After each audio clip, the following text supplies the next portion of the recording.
जय गायत्री माता, जय गुरुदेव। आगे गुरुदेव जी लिखते हैं कि शिवाजी के विकास का समाचार उनके पिता शहाजी को बीजापुर मिलता ही रहता था। उन्होंने पुत्र को अपने पास बुलाकर राजनीतिक क्षेत्र में परिचित करा देना आवश्यक समझा। अतः उन्होंने शिवाजी को जीजाबाई के साथ बीजापुर बुला लिया। गुणों की विशेषताएं प्रकट होते देर नहीं लगती।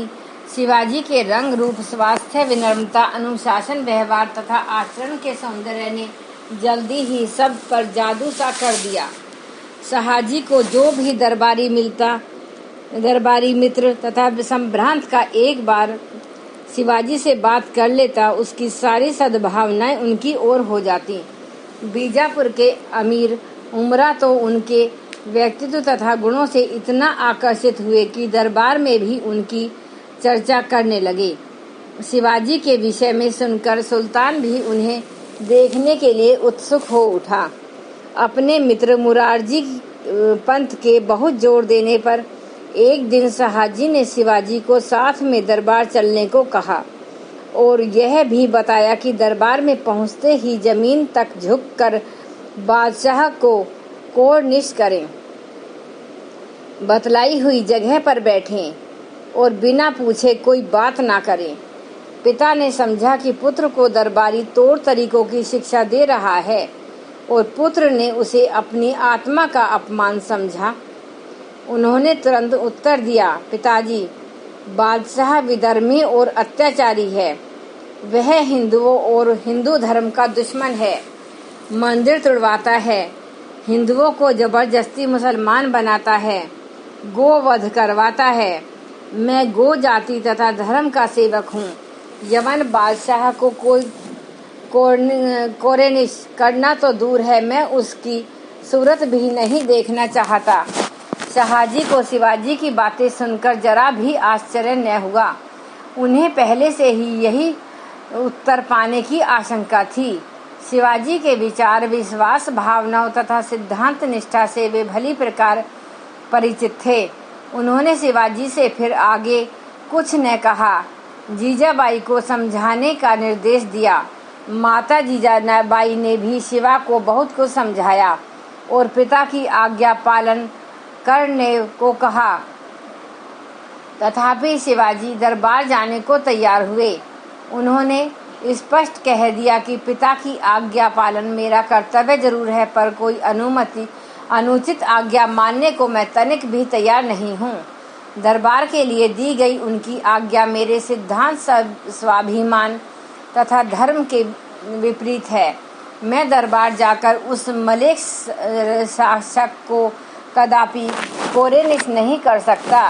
जीजाबाई बेटे को यह स्वाभिमान तथा दृढ़ता देखकर मन ही मन प्रसन्न होकर पुलक उठी। उन्हें इस बात का संतोष हुआ कि शिवा पर उनका प्रयत्न ठीक और वांछित दिशा में फलीभूत होगा। उन्होंने दिखावे के लिए एक आध बार शिवा से दरबार के विषय में पिता की आज्ञा पालन करने को कहा और फिर मौन हो गईं। उन्होंने पति से कह दिया कि लड़का मेरे समझाए न मानेगा। शहाजी ने मुरार पंत से सारी बात बतलाई और कहा, मैं कहता था न कि शिवा बड़ा स्वाभिमानी है। वह दरबार में आने और बादशाह को सलाम करने को तैयार न होगा। उसने साफ कह दिया है कि मैं उस विधर्मी बादशाह की सूरत भी नहीं देखना चाहता। मुरार पंत ने कहा, अभी लड़का है, लड़का ही तो है, हित अनहित नहीं समझ सकता, मैं उसे समझा दूंगा। दूसरे दिन मुरार पंत शहाजी के घर गए और शिवाजी को बुलाकर कहा, बेटे, तुम्हें दरबार में चलना ही चाहिए, वहां जाने से बड़ा लाभ होगा। बादशाह खुश हो जाएगा तो खिताब और ओहदा देगा, जागीर बख्शेगा। अपने बड़े लाभ के लिए बादशाह को एक बार सलाम कर लेने में क्या हर्ज है। मतलब के लिए मनुष्य क्या नहीं करता। इस दुनिया में तो ऐसे ही काम चलता है। इस समय तो सारे भारत ही यवनों की सत्ता छाई हुई है। ईश्वर की ऐसी ही इच्छा है। तो हम लोग कर ही क्या सकते हैं। सभी लोग उन्हें सलाम करते और लाभ उठाते हैं। तभी तुम भी यदि अपनी उन्नति तथा सुख सुविधा के लिए सलाम कर लोगे तो क्या घट जाएगा। गोवध तुम्हारे बंद कराए तो नहीं बंद होगा। जब समय आएगा और भगवान की इच्छा होगी तो बंद हो ही जाएगा। अवसर देखकर काम करना ही बुद्धिमानी है। मेरी मानो और दरबार में चलो। हम सब बादशाह से तुम्हारी सिफारिश करेंगे और तुमको ओहदा और जागीर मिल जाएगी। सुख से अपना जीवन यापन करना। इन सब नाहक के विरोधों तथा खद से में क्या रखा है। मुरार पंथ की बात सुनकर किशोर शिवा बड़ी देर तक उनके मुंह देखते और सोचते रहे कि ऐसे ही स्वार्थ और सुख लिप्साओं के कारण ही देश व धर्म की यह दशा है। और फिर बोले, खेद है चाचा कि ऐसी विद्वान और योग्य व्यक्ति होकर ऐसी ओछी बात कहते हैं। बादशाह से चाटुकारिता में पाए जिस पद और जागीर को लाभ बताते हैं उसे मैं भिक्षा से अधिक गया गुजरा नहीं समझता हूँ। अपने बाहुबल और सत्कर्मों द्वारा उत्पादित संपत्ति को मैं ग्राह्य तथा वांछनीय मानता हूँ। देश और धर्म पर भी होते अत्याचार पर दृष्टिपात न होकर केवल अपने स्वार्थ की ओर ही देखते रहना अपमाननीय प्रवृत्ति है जो किसी को भी शोभा नहीं देती।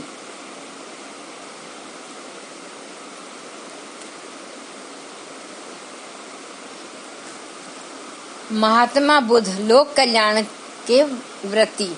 2500 वर्ष पुरानी बात है। कपिलवस्तु नगरी के राजमार्ग पर एक बुढ़ा भिखारी चला जा रहा था। जरा अवस्था में उसकी कमर को झुका दिया था, नेत्रों की ज्योति को क्षीण कर दिया था, दांतों को गिरा दिया था और पैरों को लड़खड़ाकर चलने वाला बना दिया था। वह एक रोटी के टुकड़े के लिए पुकार मचा रहा था, पर रोटी देने के बदले कितने ही शरारती बालक उसके पीछे पड़ गए थे और तरह तरह से छेड़कर उसे तंग कर रहे थे। इतने में एक राजकीय रथ चलते चलते उसके पास रुका। उसमें से एक देवकांति वाला युवा पुरुष उतरकर उस भिखारी को ध्यानपूर्वक देखने लगा। उसने अपने सारथी से पूछा कि यह कौन है और इसकी यह दुर्दशा क्यों हो रही है। तब उसे मालूम हुआ कि यह एक बुढ़ा आदमी है जो शरीर के अशक्त होने जाने से जीविकोपार्जन में असमर्थ हो गया है और भूख की व्यथा को दूर करने के लिए इधर उधर रोटी मांगता फिरता है। राजकुमार को यह एक अनोखा दृश्य जान पड़ा, क्योंकि उसने आज से पहले किसी दीन दुखी वृद्ध पुरुष को नहीं देखा था। उसको अभी तक जिस वातावरण में रखा गया था उसमें सुख और आनंददायक श्रेष्ठ दृश्यों के अतिरिक्त उसे कभी दैन्य कष्ट, रोग, शोक की घटनाओं को देखने का अवसर ही नहीं मिला था। आज संयोग से मार्ग में चलते हुए ऐसी जर्जर और निकृष्ट अवस्था में पहुंचे हुए व्यक्ति को देखकर उसकी आंखें खुली रह गईं। यह राजकुमार गौतम थे, जो आगे चलकर महात्मा बुद्ध के नाम से प्रसिद्ध हुए। आज के लिए बस इतना ही। धन्यवाद।